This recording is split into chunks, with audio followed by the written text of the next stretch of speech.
নমস্কাৰ বন্ধু বান্ধৱীসকল, পুনৰ এবাৰ সকলোকে স্বাগতম জনাইছোঁ আন এটি জব ইনফৰ্মেটিভ ভিডিঅ'লৈ।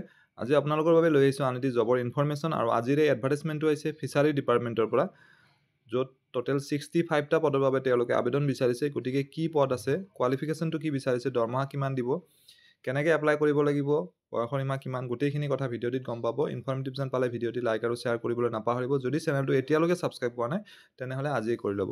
এতিয়া আমি ডিটেইল এডভাৰ্টাইজমেণ্টখন চাইছোঁ। এইখন অফিচিয়েল এডভাৰ্টাইজমেণ্ট আৰু এই পৰীক্ষাটো আয়োজন কৰিব অসম লোকসেৱা আয়োগৰ পৰা। APSCয়ে এই এডভাৰ্টাইজমেণ্টটো আউট কৰিছে। আৰু ফিচাৰী ডিপাৰ্টমেণ্টৰ যিটো পোষ্টটোৰ নাম হৈছে fisheries development officer.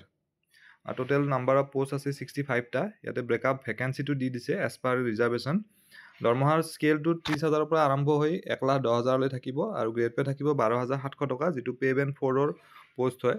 Education qualification বিচাৰিছে bachelors of fisheries science BFSC degree.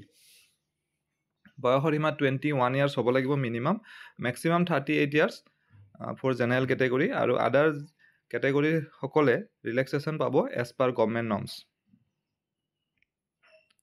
Online যোগে আবেদন কৰা যিটো ষ্টাৰ্টিং ডেট, সেইটো অহা 24 ফেব্ৰুৱাৰীৰ পৰা ষ্টাৰ্ট হ'ব আৰু 23 মাৰ্চলৈকে সময় থাকিব। APSCৰ অফিচিয়েল ৱেবছাইটত গৈ পেলাই আপোনালোকে 24 ফেব্ৰুৱাৰীৰ পৰা আবেদন কৰিব পাৰিব।